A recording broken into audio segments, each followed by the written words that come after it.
Fala galera, professor Marcos Faria na área, dando continuidade aqui ao nosso estudo de controle. Quando eu falo de controle, e é importante que você perceba isso, você tem que entender que este processo, né, essa etapa, digamos assim, ela vai ser contínua, né? Ela vai nascer lá no estabelecimento de um padrão, no planejamento, vai acompanhar o monitoramento das ações e culminar, obviamente, na avaliação, que é a etapa de controle.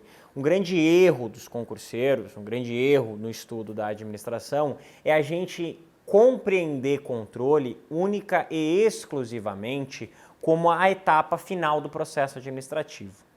Ele é a etapa final do processo administrativo, sim, senão não estaria ali, mas ele compreende várias etapas durante o processo administrativo. Por isso que hoje a gente vai falar das etapas de controle e primeiramente e também dos momentos de controle. Então você vai conseguir compreender como que funciona esse processo de controle dentro da lógica desse processo administrativo. Valeu? Então vamos lá, vamos falar um pouquinho das etapas de controle, do processo de controle. Primeira etapa, estabelecimento de padrões, está aí no seu quadro, deixa eu ajudar você a grifar. Estabelecimento de padrões, a primeira etapa, monitoramento de desempenho, comparação com o padrão e medidas corretivas. Você já percebe de cara que essa primeira etapa, o estabelecimento de padrões, vai acontecer lá no planejamento. Quando eu defino que eu preciso emagrecer X quilos, e esses X quilos, eu preciso emagrecer 5 quilos, tá, mas qual que é o padrão? De quanto que eu preciso emagrecer X quilos? Qual que vai ser o indicador nesse caso? Peso? Ah, então peso. De quanto que você vai emagrecer 5 quilos? Qual que é o padrão de comparação para que eu possa efetivamente dizer que você emagreceu 5 quilos? Ah, 90. Então, de 90 você vai emagrecer 5, então você busca, então, 85 quilos. Todo esse processo já é controle, já é função controle, mas acontece lá no planejamento, certo? Então, é importante que você tenha essa noção. Então, vamos lá. Então, definir padrão nada mais é do que você dar um objetivo à atividade e transformar esse desempenho esperado em algo que possa ser calculado. Lembra da avaliação que eu fiz? Eu coloquei aqui que eu quero emagrecer 5 quilos, então eu preciso perder 5 quilos dos 90. E eu tenho que ter um indicador que possa me dizer se eu emagreci ou não esses 20 quilos. Senão, nada adianta, senão não existe processo de controle, tudo que é medido pode ser melhorado. Se eu digo que tudo que é medido pode ser melhorado, eu preciso medir de alguma forma para que eu possa melhorar. Você concorda comigo? Então a lógica do processo de controle está para melhorar. Por que eu vou controlar algo? Para que eu possa melhorar e para que eu possa avaliar se eu cheguei naquele resultado ou não. Então eu preciso estabelecer um padrão de controle, eu preciso estabelecer um padrão com o que eu vou comparar para dizer que eu cheguei a esse resultado. O exemplo mais lógico seria, por exemplo, com o que eu vou comparar para dizer que eu tirei 10 na prova? Vou comparar com o gabarito. Então, estabelecer um padrão é o que eu faço lá no processo de planejamento, que já é função controle e é a primeira etapa do processo de controle, certo? Depois, outra etapa do processo de controle que a gente tende a esquecer, monitorar desempenho. Aqui sim, acompanhamento dos resultados decorrentes da atividade. Aqui eu vou coletar informação e eu posso inclusive ajustar a minha ação, mas coletar informações durante o processo de ação, né, durante a atividade. Muito concurseiro esquece de coletar essas informações e esquece, por exemplo, de fazer simulado. O que é o simulado? Simulado é uma forma de acompanhar os resultados. Antes, efetivamente, da prova que você tem que fazer, você começa a avaliar os seus resultados. Isso é simulado. E essa é a função de um simulado. Certo? Por isso que é importante um concurseiro fazer simulado, para que ele não chegue lá no final e diga, bah, mas eu não sabia que eu não tinha ido tão bem nessa matéria. Você já tinha que saber isso antes. Então, o acompanhamento e o monitoramento dos resultados e principalmente o monitoramento do desempenho, ele tem por função já verificar se a gente está ou não alcançando o resultado. Se eu coloquei para você que vai emagrecer 5 quilos em 5 meses, basicamente eu tenho que emagrecer 1 quilo por mês. Se deu o terceiro, quarto mês e eu não emagreci nada, opa, alguma coisa eu estou fazendo de errado, certo? Então, esse é o objetivo do monitorar o desempenho. Depois, você vai comparar com o padrão, aí já são os estágios mais finais do processo de controle, o cara vai efetivamente subir na balança e verificar se emagreceu ou não, e essa já é uma parte, né, as medidas corretivas já é uma parte que eu estou retroalimentando o processo. Verifique, pessoal, que o controle ele está numa mão, ele está segurando a direção e na outra mão ele está entregando para o novo planejamento um novo processo administrativo. Então, na mão de lá, eu estou entregando quais são as ações que precisam ser corrigidas. Se eu chego ao final dos 5 meses e não emagreci, eu vou estabelecer uma nova estratégia. Quando eu estabelecer essa nova estratégia, eu tenho que verificar o que eu cometi de errado lá no final, na minha fase anterior, e ao verificar o que eu cometi de errado na minha fase anterior, eu tenho que melhorar. Por isso que a gente fala o seguinte, que a gente tem um amadurecimento organizacional. Quanto mais vezes uma organização passar pela função controle, mais madura ela está, porque mais ela viveu, mais estratégias ela implementou e não deu certo. O concurseiro é a mesma coisa, quanto mais provas você faz, mais você verifica que você está bem ou não, mais você verifica que está dando certo ou não, mais você entende a sua lógica, mais você entende como você opera. Certo? Por isso que é importante. E aqui nas medidas corretivas você vai ter 3 lógicas, 3 caminhos basicamente. Não mudar nada, corrigir desempenho ou alterar padrão de desempenho. Então eu posso corrigir o meu desempenho num mesmo padrão, como eu posso dizer, não, eu não consigo emagrecer 5, mas talvez eu possa emagrecer 3. Ou não, eu posso emagrecer mais do que 5, posso emagrecer 8. Então eu posso retroalimentar meus objetivos, melhorando ou diminuindo os meus objetivos. Certo? Essa é uma função importante. Vem no quadro comigo e a gente vai fazer uma função agora, vou trabalhar com vocês efetivamente o controle. Quando você controla, você compara. Então eu tenho prova A e prova B.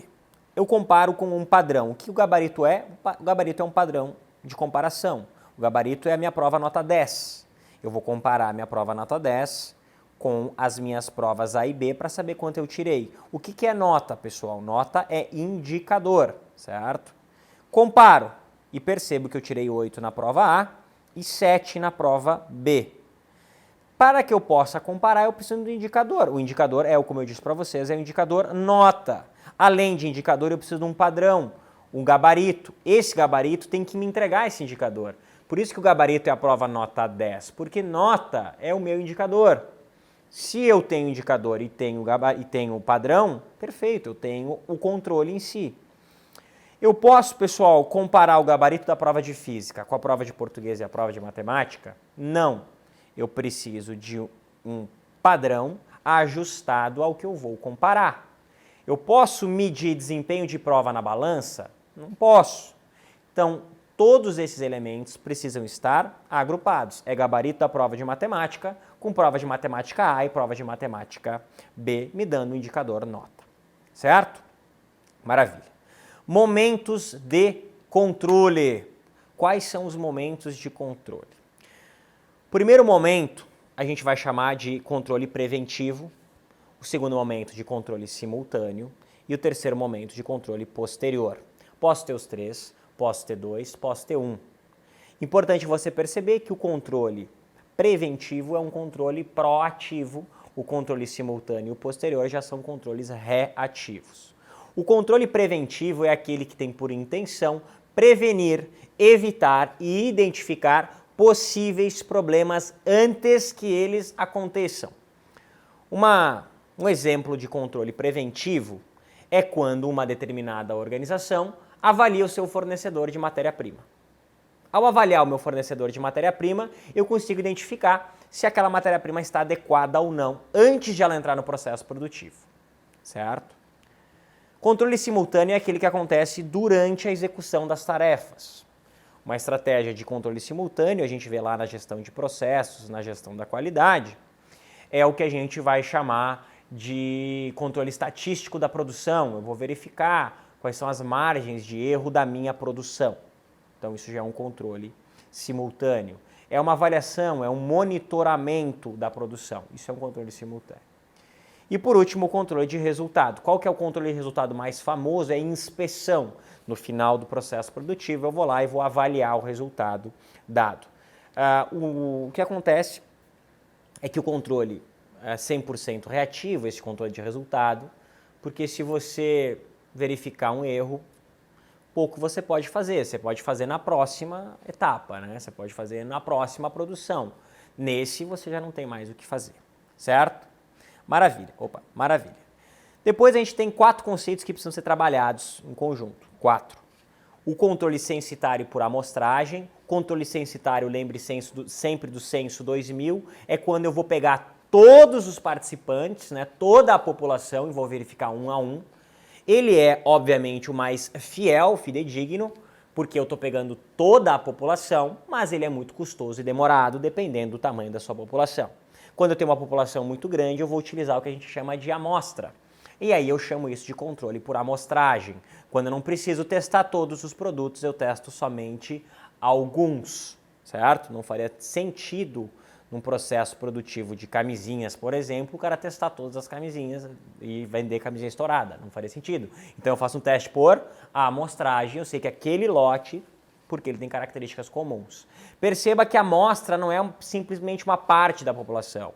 A amostra, uma amostra válida, é aquela fatia da população que leva em consideração as especificidades daquela população. Então eu tenho que pegar as proporções e a partir disso eu posso ter uma amostra válida, tá ok? Outra técnica de controle, outro método de controle é o que a gente chama de método quantitativo e método qualitativo. O método quantitativo significa dizer que quero emagrecer 5 quilos. O método quantitativo significa dizer, quantitativo, 5 quilos, e o qualitativo significaria dizer, eu quero ser saudável. Saudável é algo mais subjetivo, enquanto emagrecer 5 quilos é algo mais objetivo. Cuidado aqui, não é que o qualitativo seja ruim, simplesmente o que vai acontecer é o que a gente chama de quali-quanti, é o uso equilibrado desses dois elementos. Você vai quantificar o qualitativo, o que significa dizer, eu quero ser mais saudável, e entende-se por saudável um índice de colesterol X, um índice de triglicerídeos Y, certo? E aí você consegue quantificar esse elemento qualitativo. Maravilha? Compreendemos? Show de bola. Então um grande abraço para o Marco Ferrari e até a próxima.